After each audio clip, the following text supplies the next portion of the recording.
Thunder cracked over the city as Haley Morgan balanced 3 glasses of whiskey on her tray. The club was packed tonight, bodies pressed against polished marble, expensive perfume mixing with cigar smoke. She moved through the crowd carefully, focusing on each step because her vision kept blurring at the edges. 3 days. That was how long it had been since she'd eaten a real meal. The paycheck she got on Friday disappeared into a pharmacy 2 blocks from her apartment, paying for medication she couldn't afford to skip. The pills kept her functional. The hunger made everything else harder. Table 7 needs refills, Marcus called from behind the bar. Haley nodded without looking at him. Table 7. The corner booth where dangerous men conducted business while pretending to enjoy the music. She knew who sat there tonight. Everyone who worked at the club knew Roberto Zanarello when he walked through the door.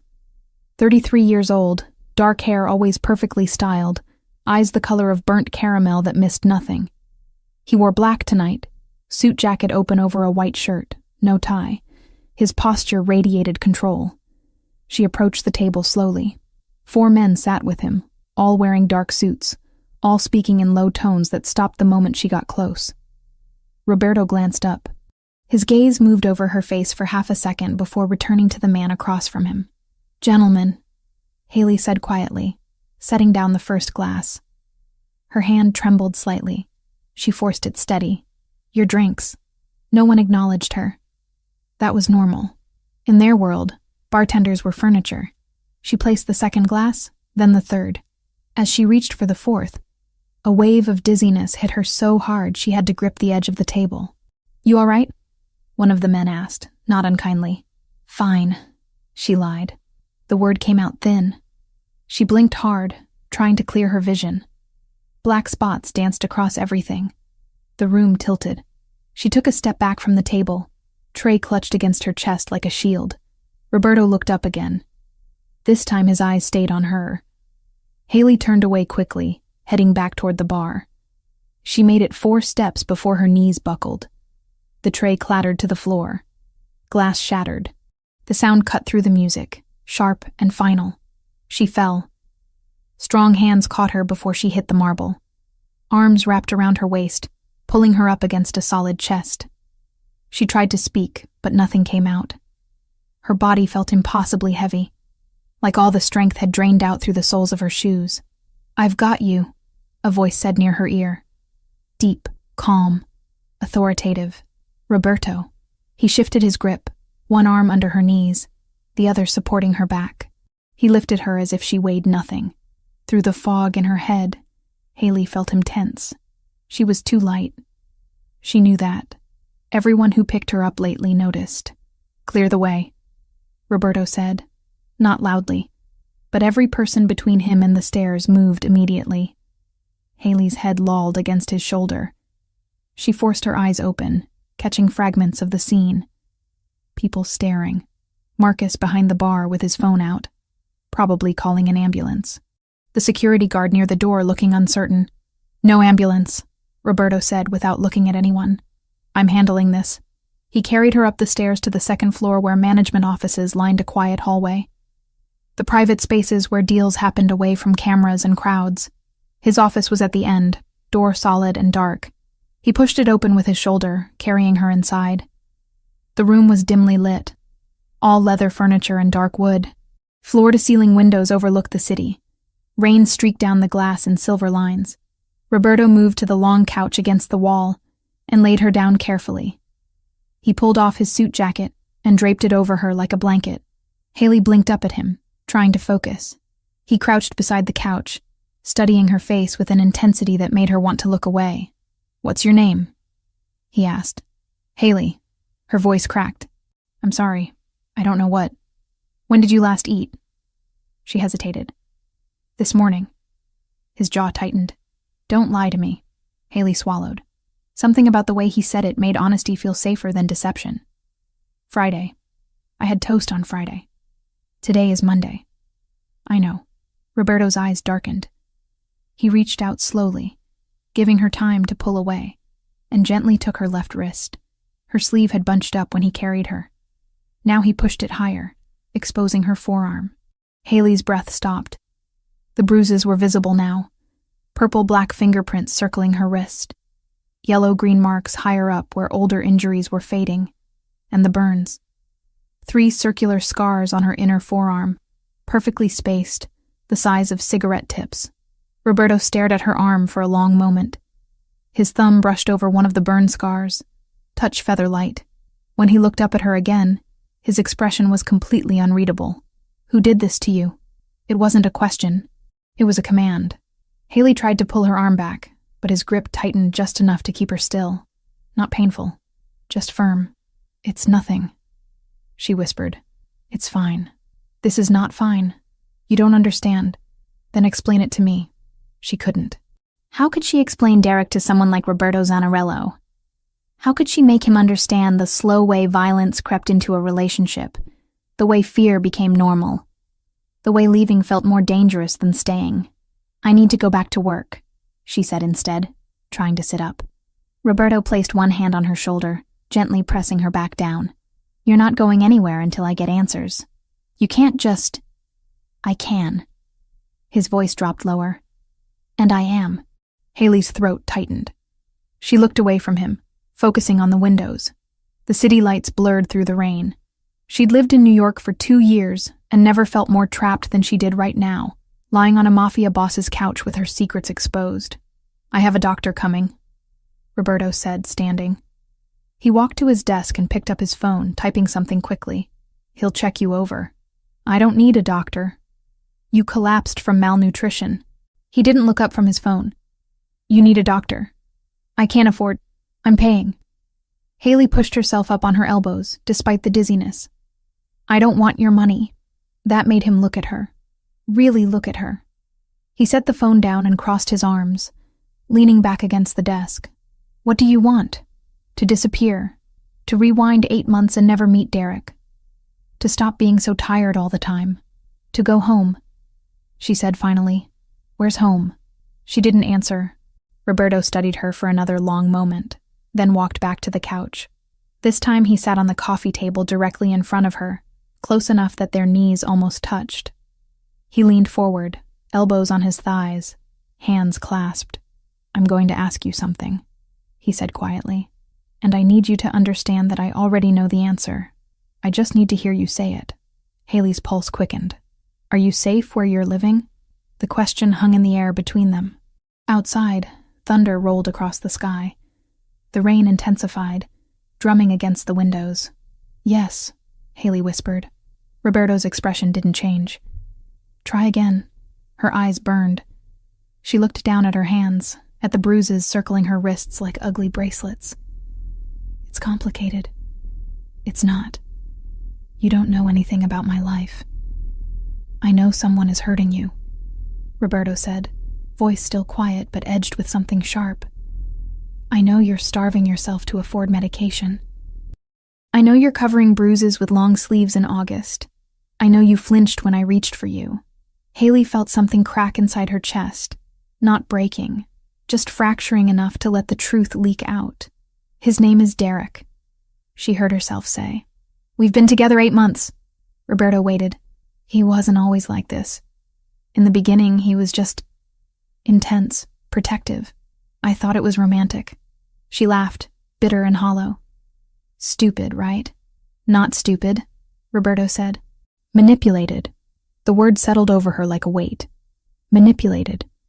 Not weak, not stupid. Manipulated. "When did it start?" Roberto asked. 3 months in. Small things first, checking my phone, wanting to know where I was. Then he started getting angry when I talked to other guys. Then he started getting angry about everything. She pulled her sleeves down, covering the evidence. "Last month he started using cigarettes." Roberto's hands curled into fists.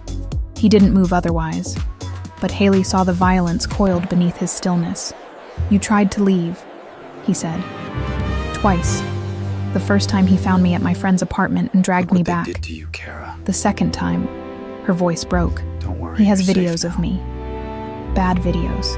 He said if I leave again, he'll send them to everyone I know." "What kind of videos?" Haley closed her eyes.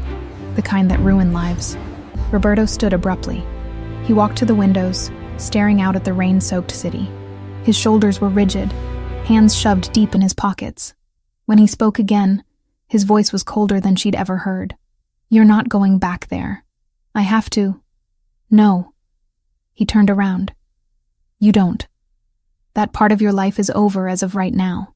You can't just decide that. Watch me." Before Haley could respond, a knock sounded at the door. Roberto crossed the room and opened it. An older man with silver hair and a leather medical bag stepped inside. He took one look at Haley on the couch, and his expression tightened. "This is Dr. Morrison," Roberto said. "He's going to examine you." The doctor approached gently, setting his bag on the coffee table. "Hello, Haley. I'm just going to check a few things, all right?" She nodded mutely. Roberto stepped back, giving them space, but he didn't leave. He stood near the desk, arms crossed, watching. Haley could feel his gaze like a physical pressure. Dr. Morrison worked efficiently. Blood pressure, heart rate, temperature. He examined her arms carefully, professional and detached. When he pressed gently on her ribs, she gasped. "Tender?" he asked. "A little." He nodded and made a note. After 10 minutes, he packed his bag and stood, walking over to Roberto. They spoke in low voices near the door. Haley caught fragments. Severely malnourished, dehydration, old fractures that didn't heal properly, needs immediate. Roberto's jaw worked. He said something too quiet for her to hear. "Doctor." Morrison nodded and left. Roberto returned to the couch. He didn't sit this time. He stood over her, dark and immovable. "You're coming with me," he said. "Where?" "Somewhere safe. I told you, I can't just—" "Haley." He crouched down again, eye level. "I'm not asking. I'm telling you what's going to happen. You're going to let me take you somewhere Derek can't find you. You're going to eat. You're going to sleep. And while you're doing that, I'm going to handle your problem." "What does that mean?" His eyes held hers. "It means you're never going to see him again." Haley tried to stand the moment Roberto's words sank in. Her legs wobbled, but she forced herself upright, using the arm of the couch for support. "I appreciate what you're trying to do, but I need to leave." Roberto straightened slowly, positioning himself between her and the door. Not aggressive, just immovable. "You're not thinking clearly. I'm thinking perfectly clearly." Her voice shook despite her attempt at firmness. "Derek expects me home by midnight. If I'm not there, he'll what?" She couldn't finish the sentence. The images flooded her mind too quickly. Derek's face when he was angry, the way he checked her phone records, the time he locked her in the bathroom for 6 hours because she smiled at a delivery driver. "You don't understand how he is," Haley said desperately. "If he thinks I told someone, if he even suspects, I don't care what he suspects." Roberto's tone was flat, absolute. "You're not going back to him. You can't just kidnap me. I'm not kidnapping you. I'm protecting you. That's not your job." Something flickered across Roberto's face. "It is now." Haley moved toward the door anyway, testing him. She made it 2 steps before he shifted position, blocking her path without touching her. His presence alone was enough to stop her momentum. "Move," she said, hating how small her voice sounded. "No, I'll scream. Go ahead. This entire building belongs to me." Haley stared at him, frustration mixing with fear, mixing with something else she couldn't name. This man was a stranger. A dangerous stranger who ran an organization she didn't want to think too hard about. But he'd caught her when she fell. He'd called a doctor. He'd looked at her bruises with an expression that suggested he wanted to burn the world down. "Why do you care?" The question came out raw. Roberto's jaw tightened. "Because I've seen what happens when no one does." Before she could respond, he walked back to his desk and picked up his phone. He made a call, speaking in rapid Italian. Haley caught maybe 1 word in 10. When he hung up, he turned back to her.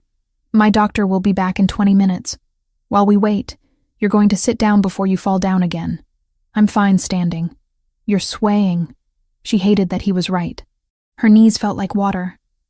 She lowered herself back onto the couch, pulling his jacket tighter around her shoulders. It smelled like expensive cologne, and something warmer, more subtle. Cedar, maybe. Roberto walked to a small bar cart in the corner and poured water into a glass. He brought it to her without comment. Haley took it, suddenly aware of how dry her throat was. She drank half of it before forcing herself to slow down. "When's the last time you had water?" Roberto asked, watching her. "This morning." He didn't call her a liar this time, but his expression said he didn't believe her. He sat in the leather chair across from the couch, leaning back, studying her like she was a puzzle he needed to solve. "Tell me about the phone," he said after a moment. Haley glanced down at her purse, where the outline of her cracked phone was visible through the fabric. "I dropped it. Try again." She closed her eyes. "He stepped on it. Last week. I said something he didn't like and he took my phone and stepped on it until the screen shattered. But you kept using it. I need it for work. I can't afford a new one." Roberto pulled out his own phone, sleek and expensive, and typed something. "You'll have a new one tomorrow. I don't want your charity." "It's not charity. It's basic necessity." He set his phone aside. "Tell me about the clothes." Haley looked down at herself. 3 layers, like he said. A tank top, a long-sleeve shirt, and a cardigan, despite the August heat that made the club feel like a sauna. "I get cold easily. You're covering the bruises." It wasn't a question.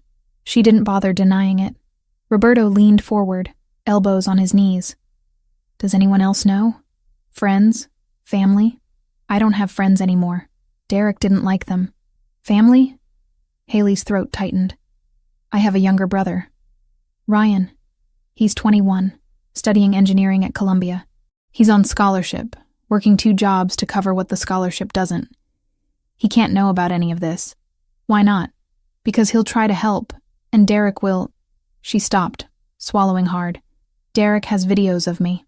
He said if I tell anyone, if I try to leave, he'll send them to Ryan. He'll ruin my brother's life just to hurt me." Roberto's expression went dangerously still. "What kind of videos?"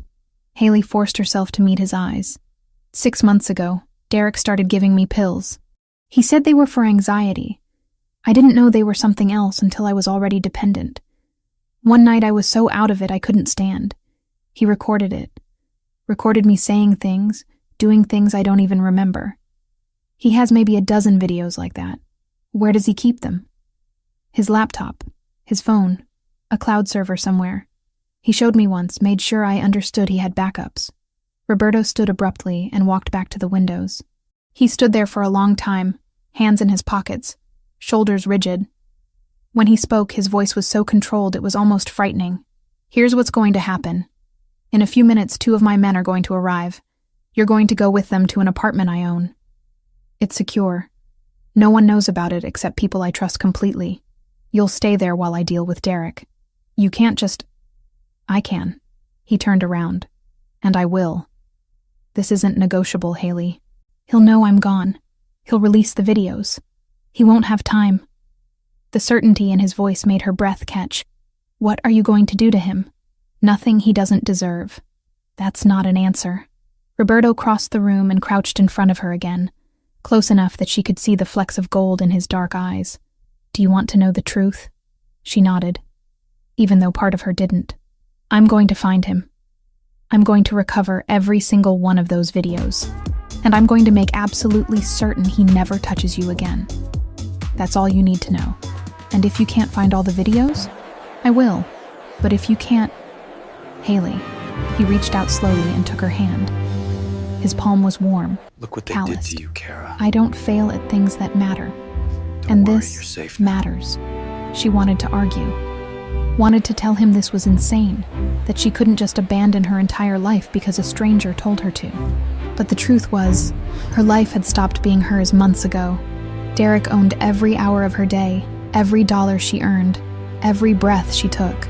Maybe letting go was the only way to survive. "What about my job?" she asked, voice breaking. "You're not going back there either. I'll handle it. My apartment, my things. My men will get whatever you need. You just have to tell them where and what. Derek lives with me. He'll be there." "Good." Roberto's expression was carved from stone. "That'll make it easier." A knock sounded at the door. Roberto stood and opened it. 2 men entered, both broad-shouldered and alert. They looked at Haley with carefully neutral expressions. "This is Luca and Vincent," Roberto said. They're going to take you somewhere safe. Haley stood on shaking legs. I don't know if I can do this. You can. Roberto picked up his jacket from where it had fallen and draped it back over her shoulders. And you will. Because the alternative is going back to him, and that's not happening. She looked up at him. This dangerous man who'd decided to save her for reasons she didn't understand. Why are you doing this? His jaw worked. For a moment she thought he wouldn't answer. Then he said quietly, because someone should have done it for my sister. And no one did. The words hit her like a physical blow. Before she could ask what he meant, he turned to Luca. Take her to the Parkside apartment. Stay with her. No one goes in or out without my approval. Yes, boss. Roberto looked back at Haley. Go with them. I'll check on you tomorrow. What if Derek finds me? He won't. I promise you, Haley. He won't. She wanted to believe him. Desperately wanted to believe that someone could actually protect her. Luca stepped forward, offering his arm like a gentleman. Haley took it, still clutching Roberto's jacket around her shoulders. As they walked toward the door, she looked back. Roberto stood in the center of his office, hands clenched at his sides, watching her leave with an expression that suggested he was already planning violence. And for the first time in 8 months, Haley felt something other than fear. She felt hope. 14 days felt like 14 years. Haley sat on the edge of the bed in the Parkside apartment, staring at the white walls that had become her entire world. The space was modern and sterile, all clean lines and empty surfaces. A prison made of safety. The first 5 nights she hadn't slept at all. She'd sat in the corner of the bedroom with her back against the wall, watching the door, waiting for Derek to kick it open. Every sound in the hallway made her flinch. Every car door slamming outside sent her heart racing. By the 3rd day, Luca had stopped trying to convince her to rest. But Derek never came. Roberto did. Every morning at 9, like clockwork, he arrived with food. The first time, he'd brought soup and bread from an Italian restaurant. Haley had stared at it like it might be poisoned. You need to eat, he'd said, setting the containers on the small kitchen table. I'm not hungry. You're starving. She turned away from him, arms wrapped around herself. Roberto had stood there for a full minute before leaving the food and walking out without another word. The next morning he came back with scrambled eggs and fruit. She didn't touch those either. He left them on the counter and departed. On the 4th day, he brought pancakes. Haley had been standing at the window, looking down at the street below, when the smell hit her. Sweet and buttery, and so achingly normal, it made her chest hurt. They're from a diner 3 blocks over, Roberto had said quietly. The owner is from Sicily. She makes them the way my grandmother used to. Haley had eaten half of one after he left. By the 5th day, she was eating whatever he brought. Now, 2 weeks in, she actually looked forward to his visits, not just for the food, but for the way he filled the silence. He never stayed long, maybe 20 minutes. He'd ask how she slept, if she needed anything, whether Luca or Vincent were treating her well. Simple questions that didn't require her to think too hard. The knock came at exactly 9 o'clock. Haley stood and smoothed down her shirt, one of 3 Roberto had sent over from her apartment. Luca had retrieved her things while Derek was at work. She tried not to think about what would happen when Derek noticed her clothes were gone. She opened the door. Roberto stood in the hallway holding a paper bag and 2 coffee cups. He looked tired, she realized. Dark circles under his eyes, hair not quite as perfectly styled as usual. His white shirt had wrinkles near the collar. Morning, he said. Good morning. He stepped inside and she closed the door behind him. They'd developed a routine. He set the food on the table while she got plates from the cabinet. Today it was croissants and some kind of pastry she didn't recognize. Sfogliatelle, Roberto said, noticing her looking. Ricotta filling. Try it. She sat across from him and pulled one of the pastries toward her. The first bite was sweet and rich, layers of crispy dough giving way to creamy cheese. Despite everything, she almost smiled. Roberto watched her eat for a moment before speaking. We need to talk about Derek. Her appetite vanished instantly. She set down the pastry, hands suddenly shaking. Did he find me? No. We found him. Haley's breath caught. And? Roberto leaned back in his chair, fingers drumming once against the table before going still. He's been at your apartment every day, going through your things, looking for clues about where you went. My men have been watching him. The videos. That's the complicated part. Roberto's jaw tightened. He has multiple backups. His laptop, his phone, and at least 3 different cloud servers. We've identified 2 of them. The third is proving difficult to track. Panic clawed up Haley's throat. So he could still release them. He could still send them to Ryan. He could, but he won't. How do you know? Because he thinks you left the state. Haley stared at him. What? Roberto pulled out his phone and showed her a screenshot. A bus ticket purchased in her name. Destination Miami. Departing the night she disappeared. My men planted evidence. Bought the ticket with cash at the terminal. Made sure the security footage would show someone matching your description buying it. Created email trails suggesting you were planning to run. Derek's been calling Miami shelters looking for you. He fell for that? Men like Derek aren't as smart as they think they are. He's arrogant. He believes you're too scared to do anything except run as far as possible.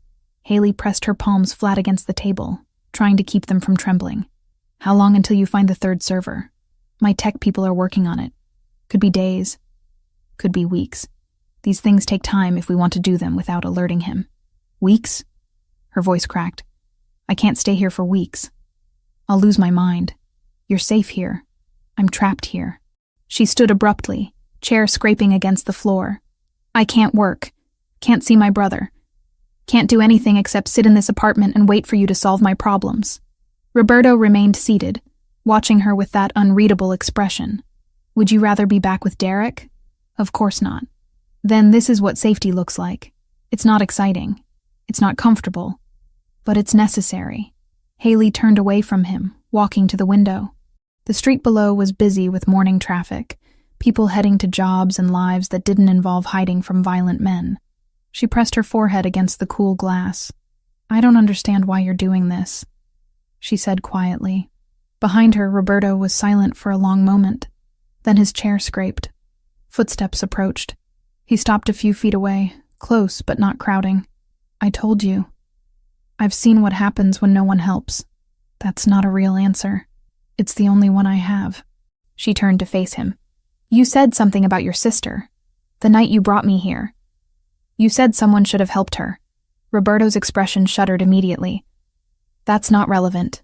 It is to me. Haley, please. She met his eyes. I need to understand. You're turning my entire life upside down, risking whatever you're risking to help me. I need to know why. He stared at her for a long time.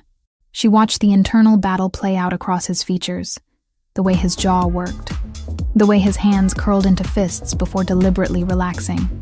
Finally, he walked back to the table and sat down heavily. Her name was Sophia.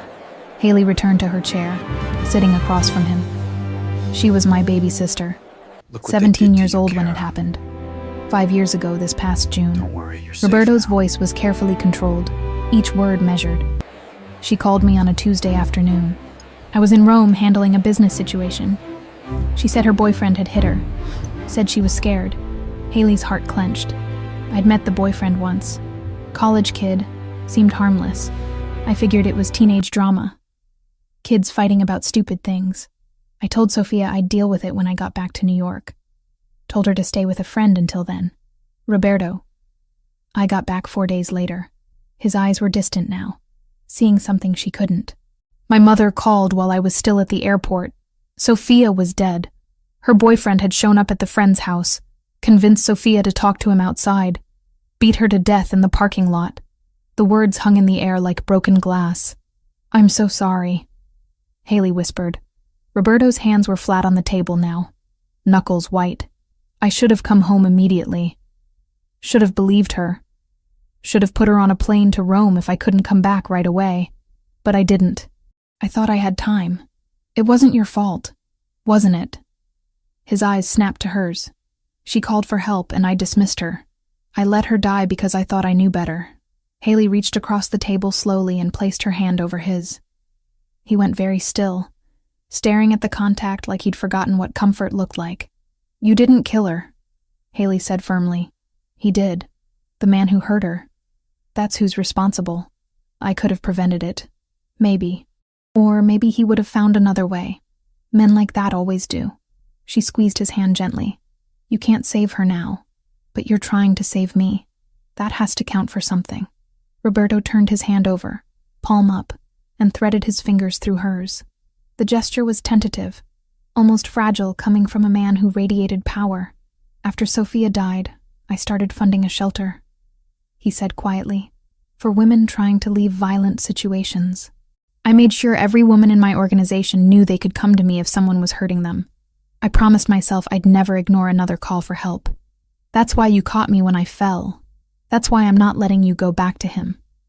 Ever. They sat like that for several minutes, hands linked across the table, the morning light streaming through the windows. Haley felt something shift between them. Not attraction, not yet. Something deeper. Recognition.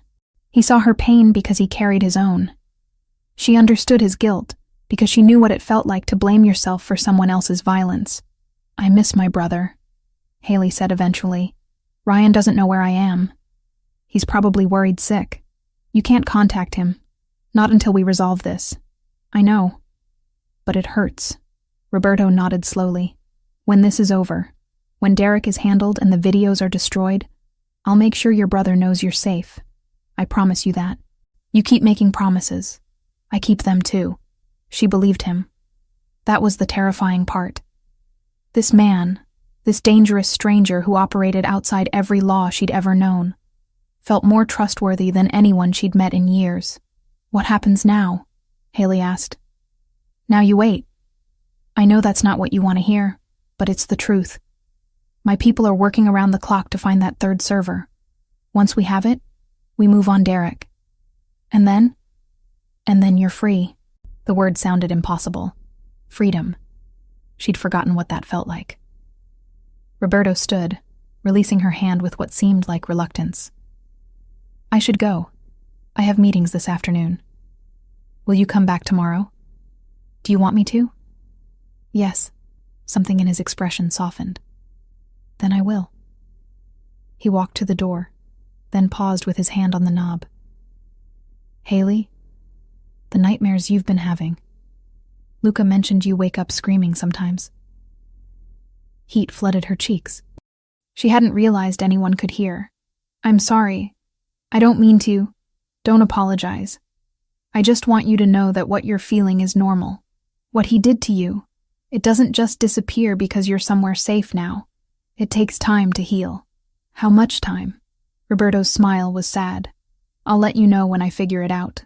After he left, Haley sat at the table for a long time, staring at the half-eaten pastries.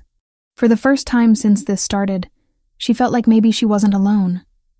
Maybe there was someone who understood what it meant to carry the weight of violence you didn't commit but couldn't escape. She picked up her coffee and walked back to the window, watching the city move below her. Somewhere out there, Derek was searching in the wrong direction. Somewhere, Roberto's people were working to free her from digital chains. And somewhere deep inside herself, Haley felt the first tiny spark of belief that this might actually end without her being destroyed. 6 weeks after the night she collapsed, Haley stood in Roberto's office again. But this time she wasn't broken and starving. This time she was standing on her own 2 feet, watching him type commands into a laptop she didn't understand. Are you ready? Roberto asked without looking up from the screen.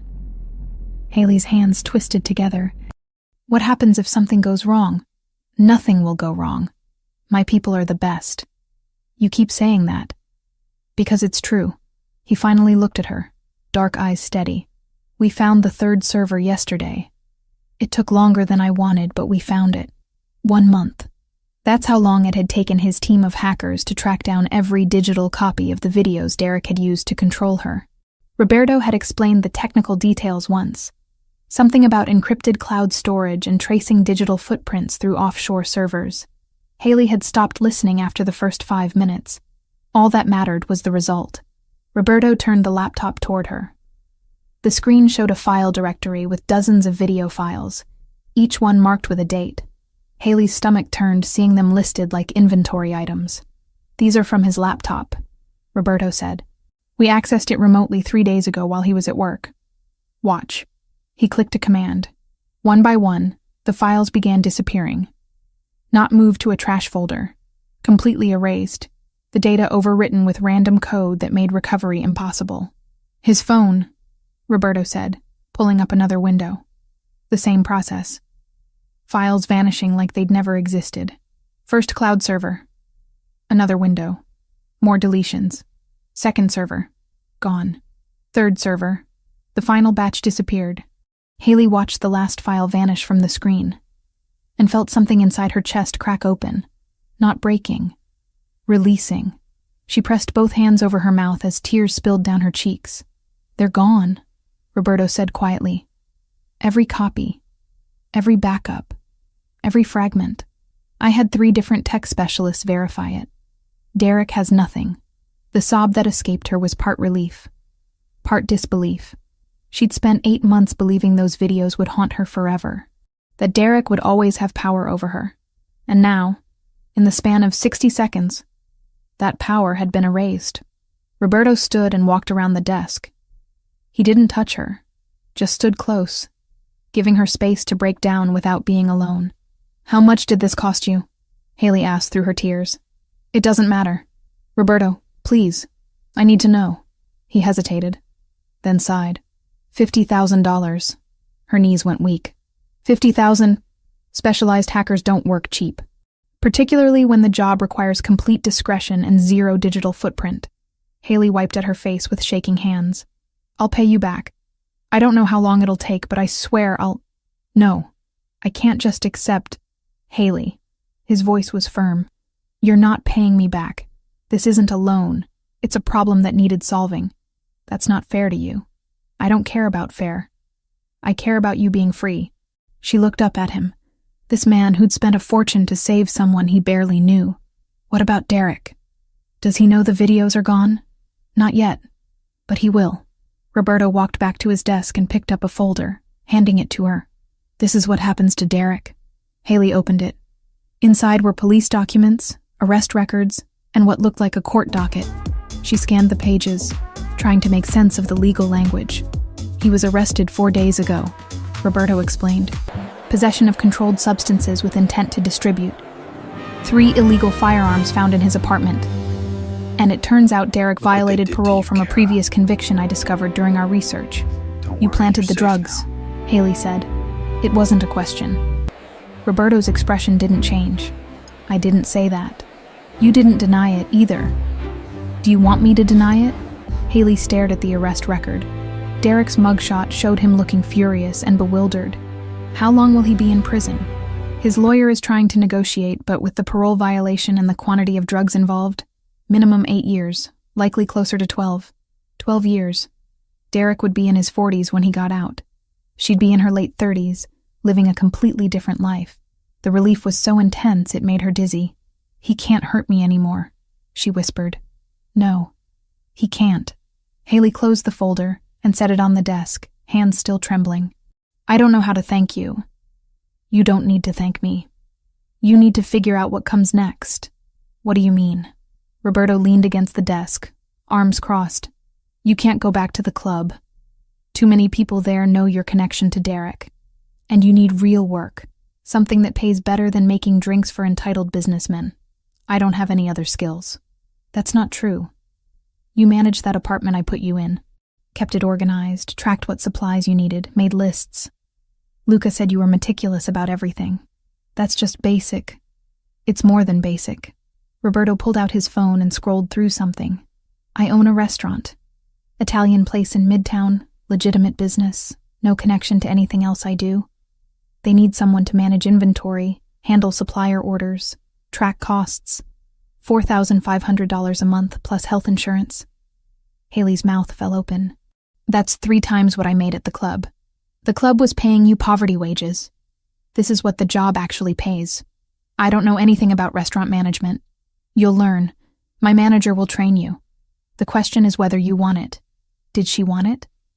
A real job with real pay, doing something other than dodging drunk customers and watching her back? Of course she wanted it.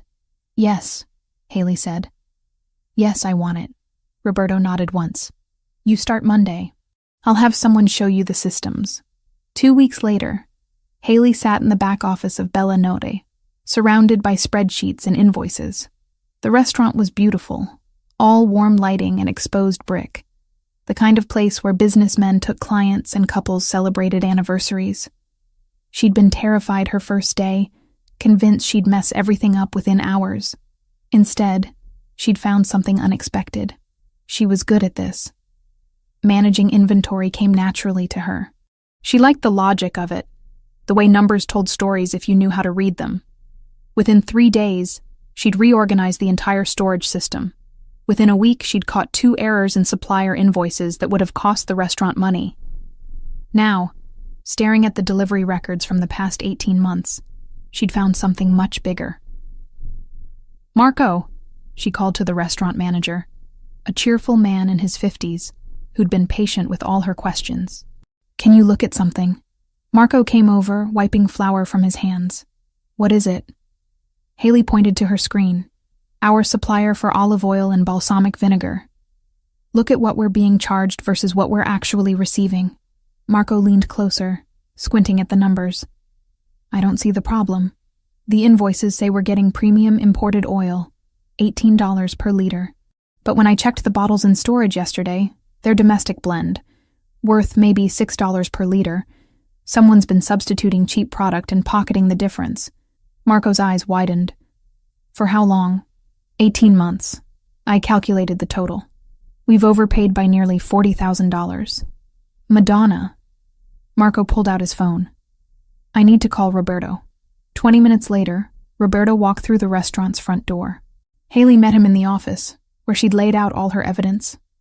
Spreadsheets, photos of the actual products, invoices highlighted in 3 different colors. Roberto studied everything in silence for several minutes. When he finally looked up, there was something like pride in his expression. "You found this in 2 weeks? I noticed the discrepancy last week, but I wanted to be sure before I said anything.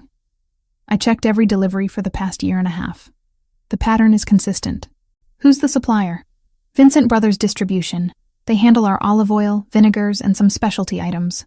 Roberto pulled out his phone and made a call, speaking in rapid Italian. Haley caught enough words to understand he was very angry. When he hung up, he turned back to her. "I'll handle this personally. What are you going to do?" "Renegotiate our contract." His tone suggested the negotiation would not be pleasant. "You did excellent work, Haley. This is exactly the kind of attention to detail I need. I just did my job. Most people wouldn't have noticed. They'd have assumed the invoices were correct and never verified the actual product. My brother taught me to always check the math. He said numbers don't lie, people do." Something flickered across Roberto's face at the mention of her brother. "How is Ryan?" "I don't know." The admission hurt. "I still can't contact him. I don't want to risk Derek having any way to track me back to the people I care about. Derek is in prison, but his friends aren't. He knows people who could hurt Ryan if they wanted to send me a message." Roberto was quiet for a moment, then nodded. "You're right to be careful. Give it another month. Once the trial is over and Derek is officially sentenced, we'll make sure Ryan knows you're safe." "Another month," Haley repeated. She'd already been cut off from her brother for 6 weeks. Another month felt impossible. "I know it's hard," Roberto said, "but it's necessary." He left shortly after, taking all her documentation about the supplier fraud with him. Marco returned to the kitchen, shaking his head in amazement. Haley sat at the desk, staring at the now empty spreadsheet. She'd found $40,000 in fraud in 2 weeks. What else could she find if she kept looking? The thought excited her in a way she hadn't expected. For the first time in years, she felt useful, competent, like her brain was good for something other than surviving. 3 days later, Marco pulled her aside during the lunch rush. Roberto dealt with Vincent Brothers. "And? They're no longer our supplier, and they refunded every cent they overcharged us, all $40,000. Haley blinked. "How did he manage that?" Marco gave her a knowing look. "Roberto has persuasive methods." She decided not to ask for details. Some things were better left unknown. That evening, as she was closing up the office, her phone rang. Roberto's name appeared on the screen. She'd gotten used to his calls over the past month. Quick check-ins to make sure she was adjusting to the job. "Hello? How do you feel about being permanently assigned to fraud detection?"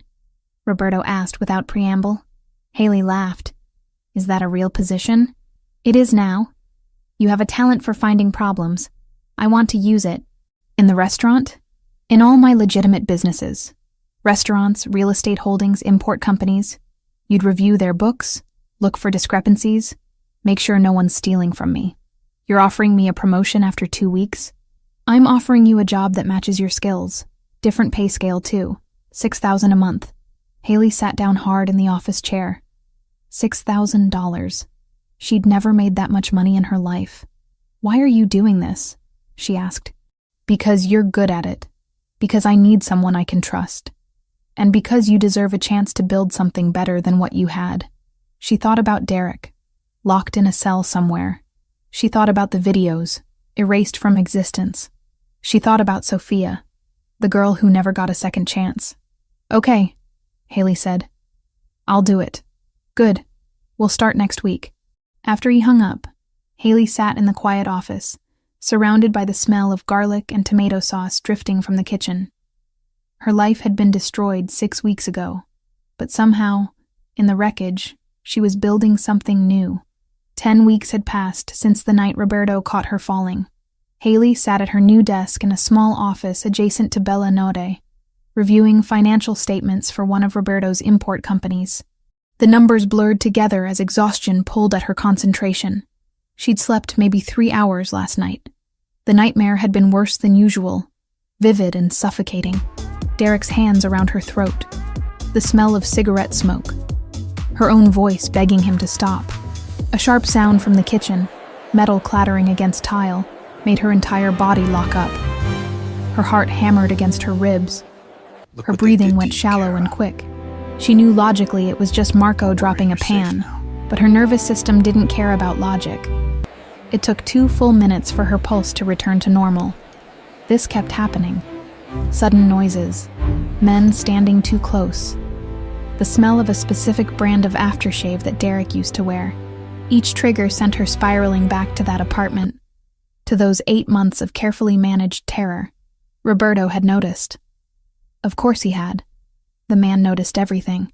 He'd started showing up more frequently over the past few weeks, always with some excuse. Checking on the new fraud detection protocols, reviewing quarterly reports, making sure she had everything she needed. But Haley saw through it. He was checking on her, not the work. She appreciated it more than she could say. That night, Haley returned to her apartment, the real one Roberto had helped her find after she left the Parkside safe house. 1 bedroom, 5th floor, doorman building with actual security. She could afford it now with her new salary. The space was hers in a way nothing had been hers in a long time. She made dinner, ate half of it, and tried to watch television. But her mind kept drifting. By 11, she was in bed. Door open, hallway light on. The darkness felt too heavy otherwise, too much like being trapped. Sleep came slowly, reluctantly, and with it, the dreams. Derek's face looming over hers, his fist connecting with her ribs. The sound of her own crying, the taste of blood, the weight of his body pinning her down while she struggled and failed and broke apart. Haley woke up screaming. She sat bolt upright in bed, chest heaving, tears streaming down her face. The bedroom was empty. She was alone. Derek was in prison. She knew these things. But her body vibrated with terror anyway, convinced the threat was real and immediate. Her phone sat on the nightstand. She grabbed it with shaking hands and pulled up Roberto's contact information. Her thumb hovered over the call button. It was 3 a.m. He'd told her to call if she needed anything, but this felt different. This felt like admitting weakness, like proving she was still broken. Another sob tore through her chest. She pressed call before she could change her mind. Roberto answered on the second ring, voice alert despite the hour. Haley? What's wrong? I'm sorry. She managed through tears. I'm sorry, I shouldn't have called, Where are you? Home. My apartment. I'm fine. I just had a nightmare and I can't. Lock your door. I'm on my way. Roberto, you don't have to. Lock your door, he repeated, and hung up. Haley dragged herself out of bed and went to the front door, checking the deadbolt twice. Then she sat on the couch, wrapped in a blanket, trying to stop shaking. 15 minutes later, a knock sounded. She checked the peephole and saw Roberto standing in the hallway. He wore jeans and a plain black t-shirt, hair slightly messy like he'd just rolled out of bed. She'd never seen him look so casual. She opened the door. Roberto stepped inside, taking in her tear-stained face, the blanket clutched around her shoulders, the way she was still trembling. He closed the door quietly behind him. "Tell me what you need," he said. "I don't know." Her voice broke. "I just didn't want to be alone." He guided her back to the couch, sitting beside her but leaving space between them. "Do you want to talk about it?" She shook her head. "Talking about the nightmare would just make it more real." "Okay, then we won't talk." They sat in silence for several minutes. Gradually, Haley's breathing evened out. The panic receded, leaving exhaustion in its wake. She pulled the blanket tighter, suddenly aware of how ridiculous this was. A grown woman calling a mafia boss in the middle of the night, because she'd had a bad dream. "I'm sorry," she said again. "You have important things to do. You don't need to babysit me. There's nothing more important than this."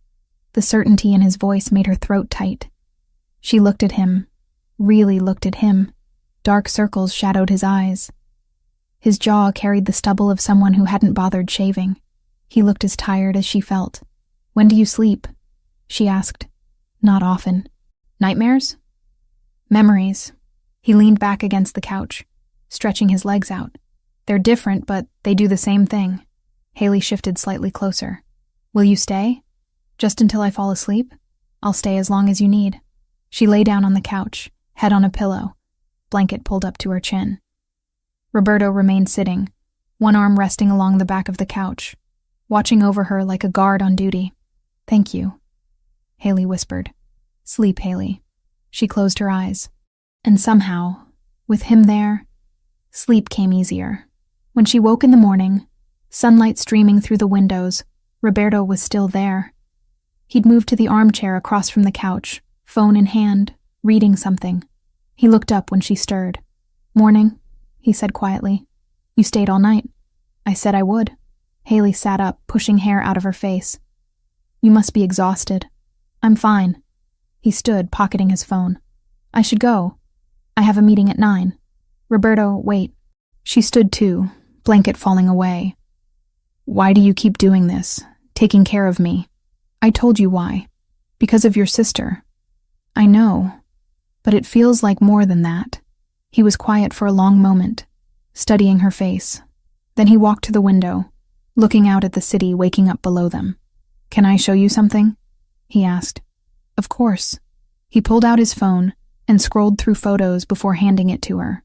The screen showed a teenage girl with long dark hair and a bright smile, wearing a yellow sundress, laughing at whoever was taking the picture. "That's Sophia," Roberto said.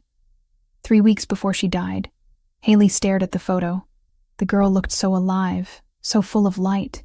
It was impossible to reconcile that image with what she knew had happened. "She looks happy," Haley said softly. She was, before him. Roberto took the phone back, looking at the photo like it physically hurt. "I keep her room exactly as she left it. Her books on the shelves, her clothes in the closet. My mother thinks it's unhealthy. Maybe it is. But I can't bring myself to change anything." "Where is it?" "The room? My penthouse. Top floor of a building downtown. I bought the entire floor after she died. Needed space that didn't have her ghost in every corner." Haley moved closer to him, standing beside him at the window. "Do you visit her grave?" "First Sunday of every month. I bring her favorite flowers, sunflowers. She said they looked like happiness." His jaw worked. "I also fund a shelter for women trying to leave violent relationships. It's called Sophia's House. We've helped 237 women in 5 years." The number hit Haley hard. 237 women who got the help Sophia never did. "That's incredible," she said. "It's not enough. It'll never be enough. But it's something." He turned to face her. "You're part of that something now. Every time I help someone escape what you escaped, I feel like maybe Sophia's death wasn't completely meaningless. Is that what I am to you? A way to make peace with losing her?" Roberto's expression shifted, becoming more vulnerable than she'd ever seen. "At first, maybe. When I caught you falling and saw those bruises, all I could think about was how I failed Sophia. How I couldn't fail again." He paused. "But it's different now." "How?" "Because you're not just someone who needed saving. You're Haley. You're smart and stubborn, and you make me laugh when I forget how. You found $40,000 in fraud in 2 weeks. You call me at 3 a.m. when you're scared and trust me enough to fall asleep with me in the room. That's not about Sophia anymore. That's about you." Haley's heart was beating too fast. "Roberto, I'm not saying this to make you uncomfortable. I just need you to know that helping you, it's not obligation. It's not guilt. It's because you matter to me." She didn't know what to say, didn't know how to process the weight of his words or the way they made her feel. So instead she asked, "Will you tell me more about her? About Sophia?" Relief flickered across his face, grateful she wasn't running from what he'd just admitted. "What do you want to know?" "Everything." They sat back down on the couch and Roberto talked. About Sophia's love for terrible romantic comedies. About how she wanted to be a teacher. About the time she convinced him to go to a Justin Bieber concert, and he spent 2 hours surrounded by screaming teenagers. About her laugh, her stubbornness, the way she called him Robbie even though he hated it. Haley listened, watching the way his face transformed when he spoke about his sister. The grief was still there, sharp and permanent. But so was love. So much love it filled the room. "She would have liked you," Roberto said eventually. "She always said I needed someone who wouldn't put up with my control issues." Haley smiled. "I don't put up with them? You told me to stop being so bossy within the first week." "You were being bossy." "I know. That's why she would have liked you." They fell into comfortable silence. The morning stretched on. Roberto's phone buzzed several times, but he ignored it. "You're going to be late for your meeting," Haley said. "They'll wait." "That's very boss of you." He almost smiled. "I should go anyway." "But Haley?" "Yeah? Next time you have a nightmare, call me. Don't hesitate. Don't apologize, just call." "Okay." After he left, Haley stood in her apartment, processing everything. The way he'd come without question. The way he'd stayed all night. The way he'd opened up about Sophia like sharing her memory with Haley was natural. And she realized, with terrifying clarity, that her feelings had changed. Somewhere between him catching her when she fell and him sitting guard while she slept, gratitude had transformed into something deeper. Something dangerous. She was falling for Roberto Zanarello. She didn't know if it was healthy. Didn't know if she could trust her own emotions after everything Derek had done to twist her sense of self. But she knew that when Roberto looked at her, she felt seen. When he spoke, she felt heard. When he promised to protect her, she believed him. Maybe that was transference. Maybe it was just her broken heart latching onto the first person who showed her kindness. Or maybe it was real. Haley walked to her bedroom and looked at the unmade bed where she'd woken up screaming hours ago. The nightmares would keep coming. The triggers would keep hitting. Healing wasn't linear, wasn't quick, wasn't easy. But for the first time since Derek, she felt like maybe she wasn't healing alone.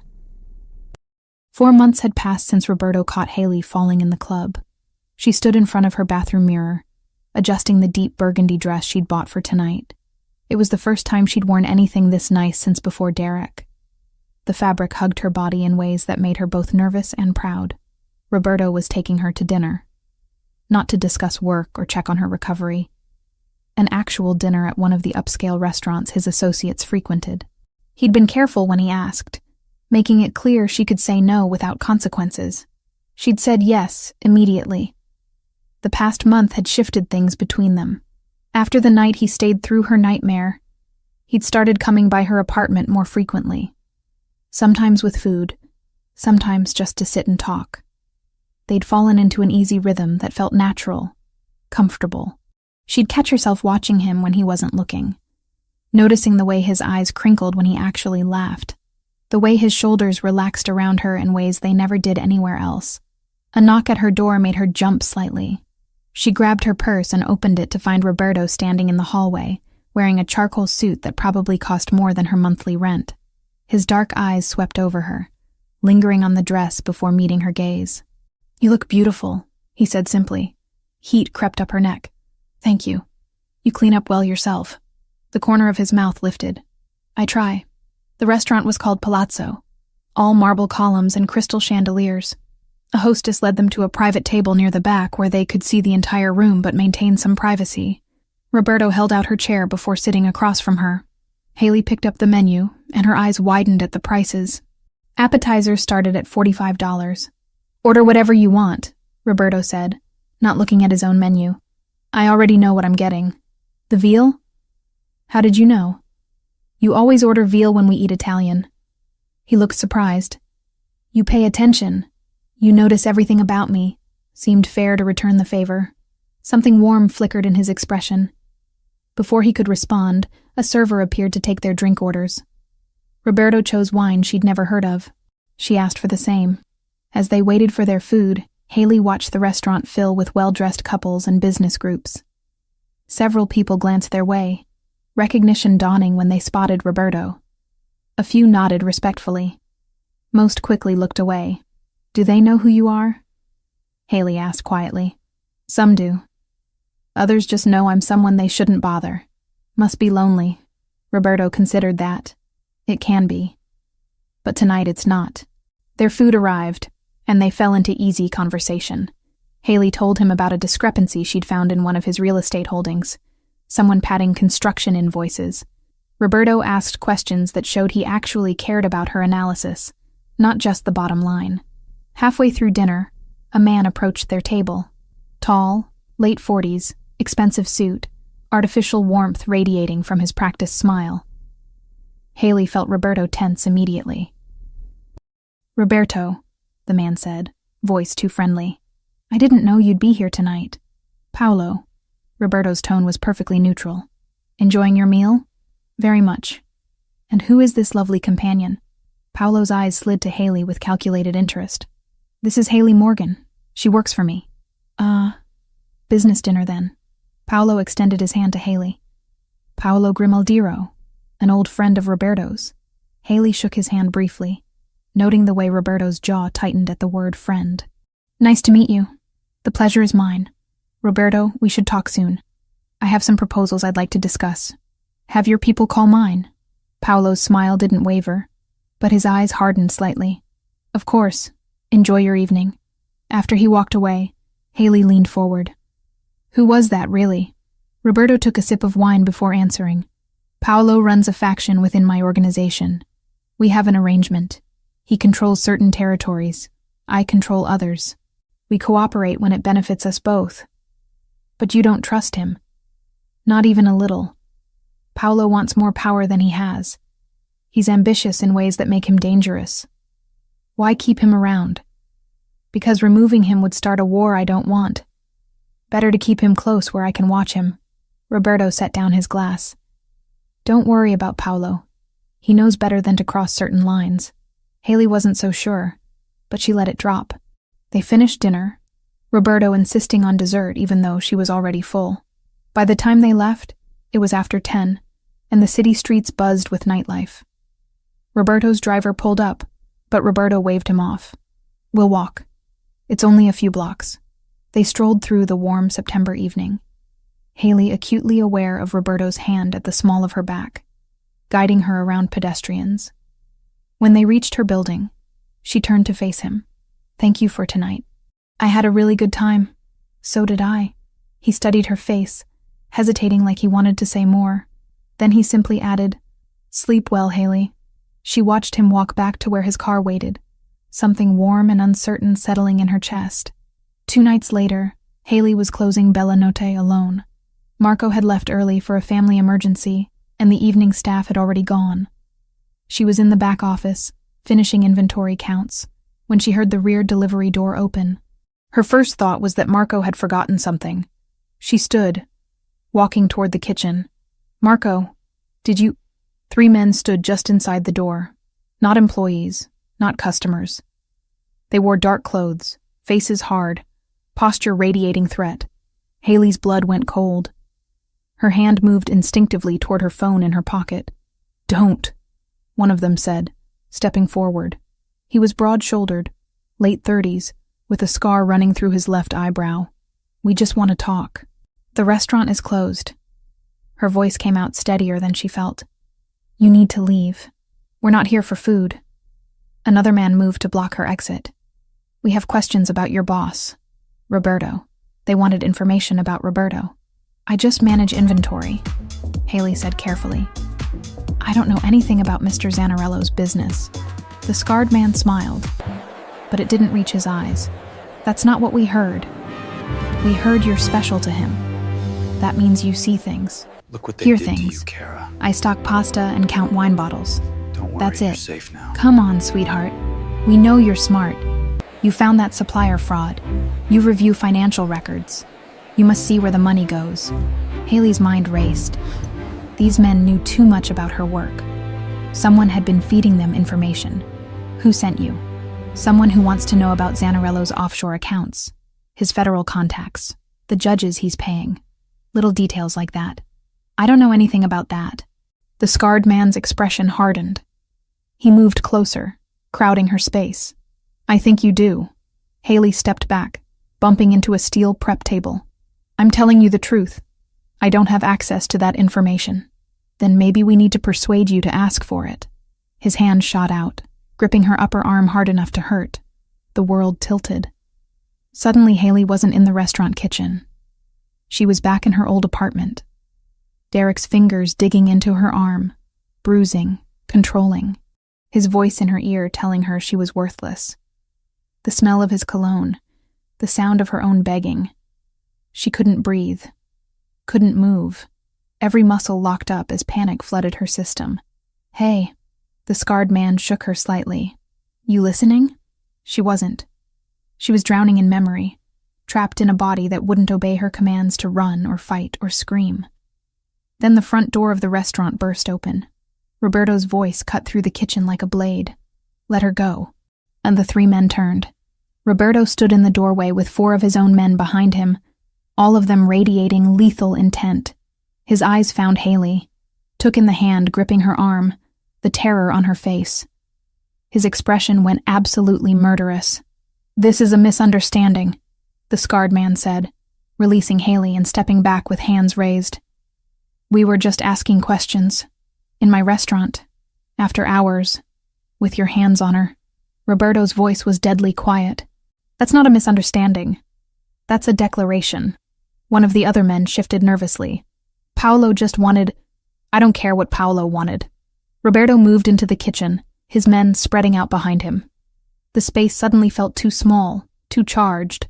"You tell Paolo that if he ever sends anyone near her again, there won't be negotiation. There won't be discussion. There will be war." The scarred man's jaw tightened. "You'd risk everything over a woman? Try me and find out." The tension stretched like a wire about to snap. Haley could barely process what was happening, still locked in her freeze response, trembling against the prep table. Finally, the scarred man nodded once. "We're leaving." "No trouble. You're leaving and you're delivering my message. Word for word. Am I clear?" "Crystal." Roberto's men stepped aside, letting the 3 intruders walk out through the back door. The moment they were gone, Roberto crossed to Haley in 3 long strides. "Are you hurt?" His hands hovered near her shoulders, not touching, giving her space. "Did they hurt you?" Haley shook her head, but she couldn't speak. Her throat had closed up. The panic attack was building, pressure in her chest, vision narrowing. "Haley, look at me." Roberto's voice gentled. "You're safe. I'm right here." She tried to focus on his face, but everything was spinning. Her knees buckled. Roberto caught her, pulling her against his chest, one arm around her waist, the other cradling her head. "Get the car!" He snapped at one of his men. Then, softer, directly into her hair. "I've got you. You're okay. Just breathe." But she couldn't breathe. Her lungs wouldn't expand properly. She was hyperventilating, gasping, making horrible choking sounds against his shirt. Roberto lifted her into his arms and carried her through the restaurant to where his SUV was already pulling up outside. He climbed into the back seat with her, never letting go, positioning her across his lap. "Drive," he told Luca. The car pulled away from the curb. Haley buried her face in Roberto's neck, whole body shaking violently. She felt his hand stroking her back in slow, steady circles. "You're safe," he repeated like a mantra. "He can't touch you. Those men can't touch you. I won't let anyone hurt you ever again." Gradually, painfully slowly, her breathing evened out. The panic receded enough for rational thought to return. She became aware that she was clinging to Roberto like a lifeline, that his shirt was probably soaked with her tears, that she'd completely fallen apart in front of his men. "I'm sorry," she whispered. "Don't." His arms tightened around her. "Don't apologize for what they did to you. I froze. I should have run or screamed or something, but I just froze. That's what trauma does, Haley. It's not weakness. It's your body trying to protect you the only way it knows how." She pulled back enough to look at him. His jaw was still tight, with barely contained rage, but his eyes were gentle on her face. Who was Paolo? Someone who just made the biggest mistake of his life. He sent them because of me. Because you care about me. He sent them because he's testing boundaries, seeing how far he can push before I push back. Roberto's thumb brushed away tears from her cheek. But he chose the wrong person to use as a test. You're not a negotiating chip. You're not leverage. And anyone who treats you that way will learn exactly how far I'm willing to go. Haley rested her forehead against his shoulder, exhausted. "I don't want you starting a war because of me. Then Paolo shouldn't have touched you." The finality in his tone left no room for argument. They drove in silence for several minutes, before Haley realized they weren't heading to her apartment. "Where are we going?" "My place." "You're not staying alone tonight." She should have argued. Should have insisted she was fine. But the truth was, she didn't want to be alone. Didn't want to go back to her empty apartment and relive what just happened in the restaurant. So she just nodded and let Roberto take her somewhere safe. Because for better or worse, that's what he'd become to her. The place where fear couldn't follow. Roberto's penthouse occupied the entire top floor of the building. Haley's new apartment was 3 floors below. Smaller but still more luxurious than anywhere she'd ever lived. Floor-to-ceiling windows overlooked the city, marble countertops in the kitchen, a bedroom larger than her entire previous apartment. "This is too much," she'd said when Roberto first showed her the space. "This is necessary," he'd replied. 24-hour security in the building, cameras on every floor, guards who know your face.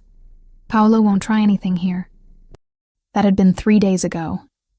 Now Haley stood in her new kitchen, unpacking the last box of belongings, when a knock sounded at her door. She checked the peephole and saw Roberto holding 2 grocery bags. She opened the door. "What's all this?"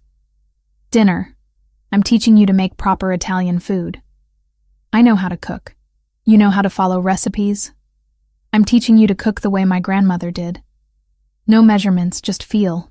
Over the next 2 hours, Roberto guided her through making fresh pasta from scratch. His hands covered hers, showing her how to knead the dough, when to add more flour, how to tell by texture when it was ready. He told stories about his grandmother, a tiny woman from Naples who ruled her kitchen like a general and made the best carbonara in New York. They ate at her small dining table, the pasta better than anything Haley had made before. Roberto opened wine and they talked until midnight, conversation flowing easily about everything and nothing. His associates who took themselves too seriously. Her brother's terrible taste in girlfriends based on old stories. The way the city looked different from this high up. "I like this," Haley said, gesturing between them. "Us. Like this." "Like what?" "Normal. No danger, no drama. Just 2 people eating pasta and talking." Roberto's expression grew serious. "It won't always be this calm. My world doesn't allow for much normal. I know, but maybe we can steal moments like this when it is." He reached across the table and took her hand. "I'd like that." The pattern continued over the following week. Roberto would appear at her door after his meetings, sometimes with ingredients, sometimes just wanting company. They cooked together, watched movies, fell asleep on her couch mid-conversation. The proximity of living in the same building made everything easier, more natural. One evening, they made osso buco, the apartment filling with the rich smell of braised veal and wine. They worked side by side, Roberto chopping vegetables while Haley stirred the pot, Look what they Their did to movements you, synchronized like they'd been doing this for years. After dinner, You're safe now. they sat on her couch with the city glittering through the windows. Roberto had shed his suit jacket, sleeves rolled up, looking more relaxed than she'd ever seen him. "Thank you," Haley said quietly, "for everything. The apartment, the safety, the cooking lessons, all of it." Roberto turned to face her, his expression unreadable. "Haley, I need to tell you something." Her heart kicked. "Okay. These past few weeks being here with you, it's the most at peace I've felt in 5 years, maybe longer." He paused, choosing words carefully. "When I'm with you, I'm not the boss or Sophia's brother or the man everyone's afraid of. I'm just Roberto. I like just Roberto. I like who I am when I'm with you." He reached up, tucking a strand of hair behind her ear. "But I need to know this is real. That you're not here because you feel obligated or because I helped you. You think I'm confusing gratitude with something else. Are you?" Haley took a breath. "Maybe at first I didn't know what I was feeling. Everything was tangled up with fear and relief and survival. But Roberto, I stopped confusing those things weeks ago. What are you feeling now?" She met his eyes directly. "Like I want you to kiss me and stop asking questions." Something in his expression cracked open. He leaned in slowly, giving her every chance to pull away. When his lips met hers, it was gentle at first, almost tentative. Then her hand came up to his jaw, and the kiss deepened, months of tension finally releasing. He pulled her closer, one hand sliding into her hair, the other at her waist. Years of loneliness seemed to pour out of both of them, desperate and hungry, and achingly real. When they finally broke apart, both breathing hard, Roberto rested his forehead against hers. "Are you sure about this?" he asked. "I've never been more sure of anything." He kissed her again, slower this time, and stood, pulling her up with him. They moved to her bedroom, every touch deliberate and careful. Roberto checked in constantly, making sure she was okay, stopping whenever she tensed, never pushing. When she finally fell asleep in his arms hours later, Haley felt something she hadn't experienced in years, safe and wanted and whole. Morning light woke her. Roberto was already awake, watching her with an expression she couldn't quite name. "Hi," she said softly. "Hi yourself." He brushed his thumb across her cheek. "I should probably tell you that I have absolutely no idea what I'm doing here." "What do you mean?" "I don't do relationships, Haley. I don't let people close. But with you, I can't seem to stop myself." "Do you want to stop?" "No. That's what scares me." She kissed him, slow and sweet. "Then don't stop. Let's just see what happens." 2 weeks later, Haley was reviewing financial records for Roberto's various businesses when something caught her eye. Irregular transfers from one of his import companies, small amounts spread across multiple accounts.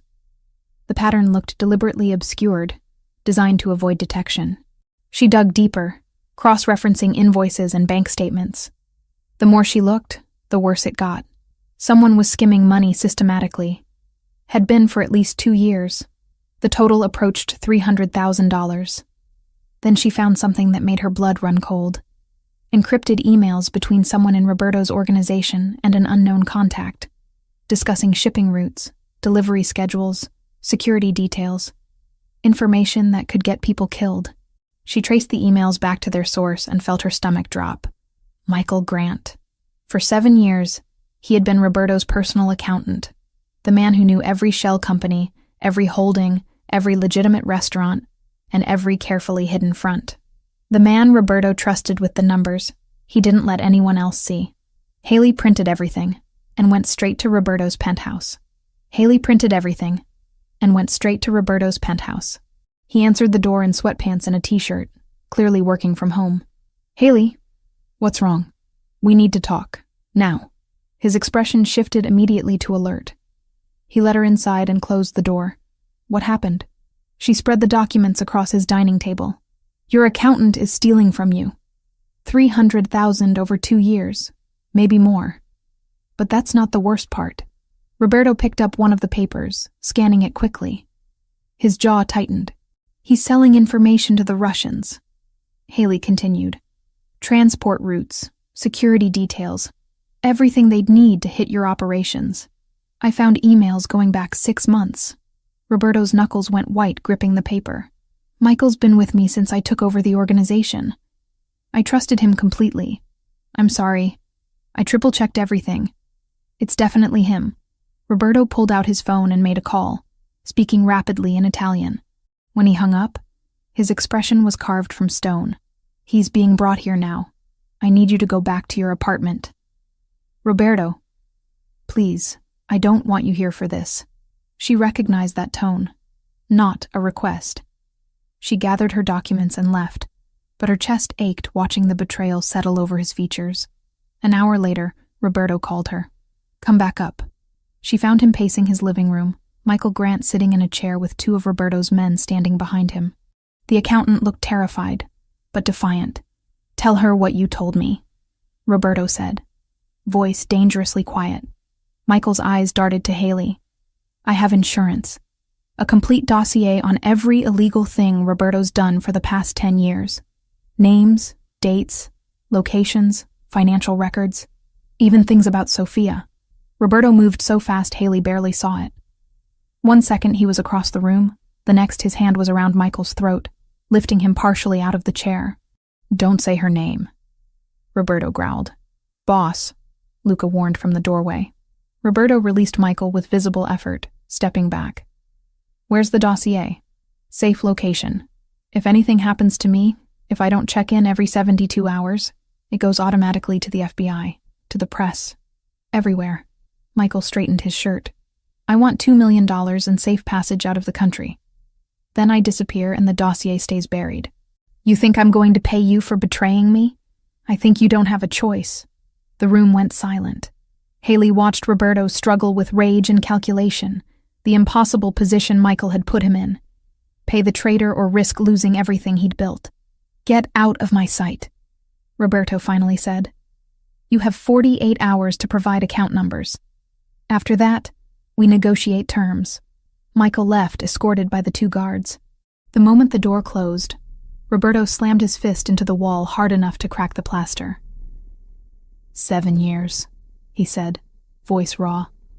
7 years I trusted him with everything. Haley approached carefully, taking his hand and examining the bloody knuckles. We'll figure this out. There's nothing to figure out. He has me backed into a corner. Either I pay him or I go to prison. There has to be another way. There isn't. He pulled his hand away, walking to the windows. This is my world, Haley. Betrayal and blood and impossible choices. This is what you're signing up for if you stay with me. She moved to stand beside him, taking his damaged hand again despite his resistance. Then I guess we start looking for that dossier. 6 months had passed since Roberto caught Haley falling in the club. She sat in her apartment 3 floors below his penthouse, reviewing financial records on her laptop when she noticed something unusual. Small discrepancies in one of Roberto's import companies. Nothing dramatic, just enough to make her pause and look closer. Over the next 3 days, she dug deeper. The pattern emerged slowly but unmistakably. Someone was moving money in careful increments, disguising the transfers as legitimate business expenses. Whoever was doing this knew the system intimately, understood exactly how much they could take without triggering automatic alerts. By the end of the week, Haley had traced nearly $300,000 in fraudulent transfers. But that wasn't what made her blood run cold. She found encrypted emails, conversations between someone in Roberto's organization and contacts she didn't recognize. The content was coded, but the implications were clear. Shipping routes, security schedules, names of people Roberto trusted. Someone was selling information that could get people killed. Haley cross-referenced the email metadata against access logs for Roberto's secure servers.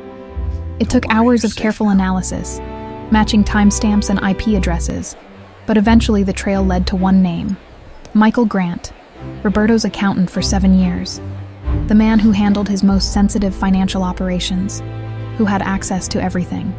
Haley printed every piece of evidence and went upstairs to Roberto's penthouse. He answered the door wearing sweatpants and a white t-shirt, clearly working from home. His expression shifted the moment he saw her face. What happened? She walked past him and spread the documents across his dining table. Your accountant is stealing from you. $300,000 over the past 2 years. But that's not the worst part. Roberto picked up one of the printouts, scanning it quickly. His jaw tightened as he absorbed the information. "He's selling information," Haley continued, pointing to the highlighted emails. "To the Russians. Transport schedules, security details, financial records. Everything they'd need to hit your operations hard." Roberto's hands curled into fists, crushing the paper he was holding. "Michael has been with me since I took over. I trusted him with everything. I'm sorry, I checked it 3 times. It's definitely him." Roberto pulled out his phone and made a call, speaking in rapid Italian. When he hung up, his expression was carved from stone. "He's being brought here now. Go back to your apartment, Haley. Let me stay. You might need... Please." His eyes met hers. "I don't want you here for what comes next." She recognized that tone. Not anger at her, but protection. She gathered her documents and left, though her chest ached watching the betrayal settle over him like a physical weight. 40 minutes later, her phone rang. "Roberto, come back up," he said simply. Haley found Michael Grant sitting in a chair in Roberto's living room, 2 guards standing behind him. The accountant looked terrified, but there was something else in his expression. Defiance. Calculation. "Tell her," Roberto said, voice dangerously quiet. Michael's eyes darted to Haley, then back to Roberto. "I have insurance. A complete dossier documenting every illegal operation you've run for the past 10 years. Names, dates, financial records, witness statements. Everything." He swallowed.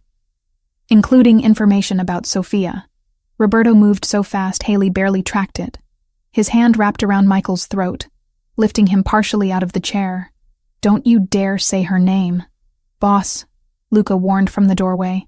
Roberto released Michael with visible effort, stepping back. His chest heaved with barely controlled rage. Michael straightened his shirt with shaking hands.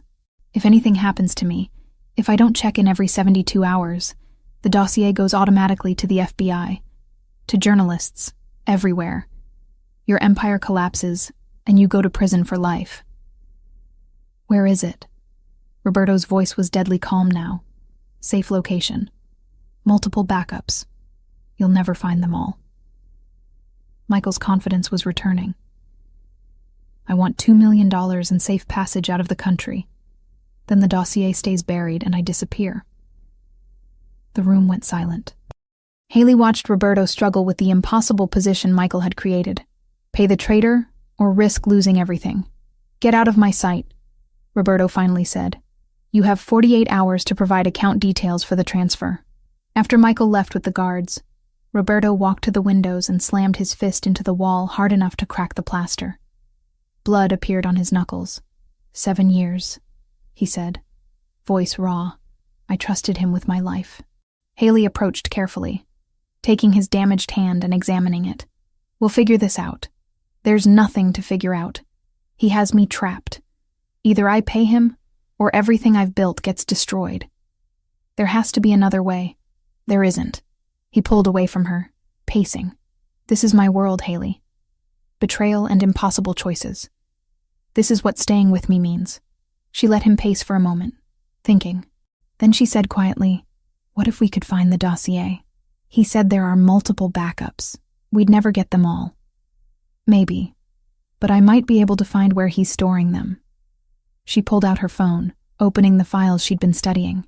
Every time he sent those encrypted emails, he logged in from the same location outside the city, Atlantic City, always the same IP block. Roberto stopped pacing. "You think that's where he keeps the files?" "I think he's using someone there. Someone who doesn't know what they're really storing for him. Look at his spending." She pulled up bank records. Regular wire transfers to a woman named Laura Wells, casino dealer. No criminal record. No connection to you. I'd bet anything she has those files in her apartment without knowing what they are. Roberto studied the information, his tactical mind clearly working. If you're right, if we can recover those files before he checks in again, he loses all his leverage. Exactly. You wouldn't have to pay him anything. He looked at her for a long moment. "You're getting frighteningly good at thinking like someone in my world. I'm getting good at understanding how to protect what matters to me." That night, Roberto assembled a small team. Luca, a tech specialist named Ryan, and 2 others Haley didn't know well. They would drive to Atlantic City, locate Laura Wells, and recover the dossier. "I'm going with you," Haley said. "Absolutely not. Roberto, this could be a trap. Michael could have people waiting. I'm not putting you in that situation. Then what do you want me to do? Sit here and worry?" He pulled her close, pressing his forehead to hers. "Yes. Stay here where you're safe. Monitor the situation remotely with the tech team. If something goes wrong, you'll know immediately." She hated it, but she understood. Be careful. Always am. 3 hours later, Haley sat in Roberto's office with 2 of his tech people, watching multiple screens showing GPS tracking, audio feeds, and network access. Roberto's team had reached Atlantic City and located Laura Wells's apartment building. "Audio check." Luca's voice came through the speakers. "Clear," one of the tech guys responded. "We're monitoring everything." Haley listened as Roberto knocked on Laura's door. A woman's voice answered, cautious. Roberto spoke smoothly, introducing himself as someone who needed to discuss Michael Grant. After some convincing, Laura let them inside. "I'm accessing her network now." Ryan's voice came through. "Found her laptop." "Haley, you should be seeing it on screen 3. Haley moved to the indicated monitor. A device labeled Laura Laptop appeared. She took control remotely, navigating through the file system. Most of it was normal.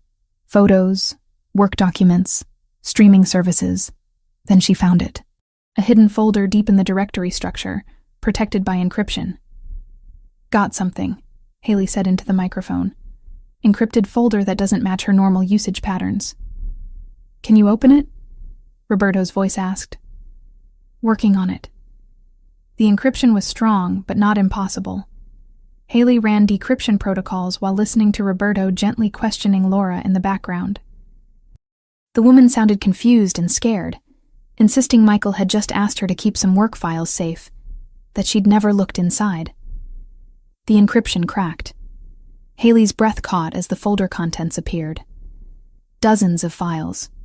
Financial ledgers, organizational charts, photographs, scanned documents, and one file that made her hands shake. Sophia investigation notes. "It's real," Haley said quietly. "The dossier, all of it. I'm looking at everything right now." Silence on the other end. Then Roberto's voice, carefully controlled. "Copy everything to our secure server, then destroy the originals completely." Haley initiated the transfer, watching the progress bar crawl across the screen.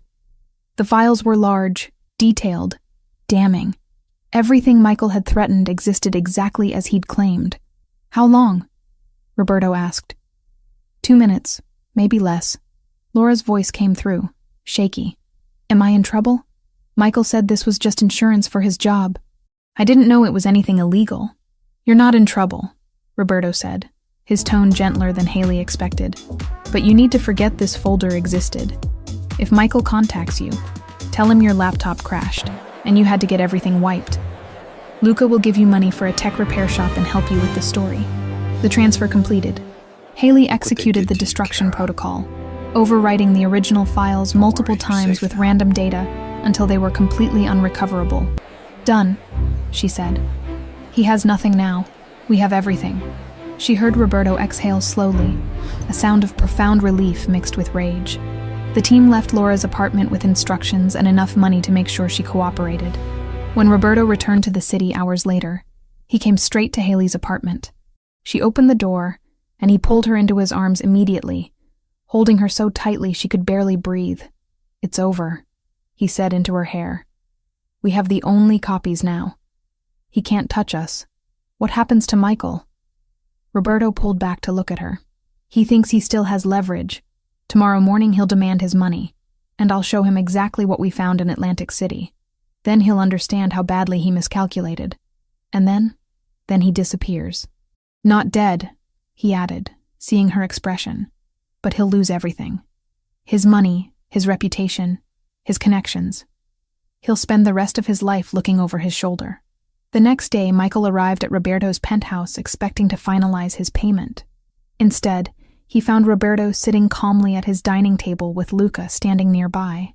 Do you have my account information? Michael asked, trying to sound confident. Roberto slid a folder across the table. I have something better. Open it. Michael opened the folder. His face went white as he saw printouts of his own dossier, every page stamped with timestamps showing when they'd been copied from Laura Wells's laptop. How did you... You underestimated the woman who found your theft in the first place, Roberto said quietly. She's better at patterns than you ever were at hiding them. Michael's hand shook. I have other copies. Other backups you didn't find. No, you don't. We traced every login, every upload, every access point you used for the past 2 years. The only copies that existed were in Atlantic City with a woman who thought she was helping her boyfriend with work files.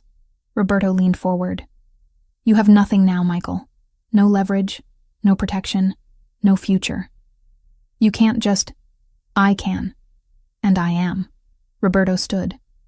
You're going to return every dollar you stole. You're going to sign documents transferring any remaining assets to accounts I specify. And then you're going to leave this city and never return.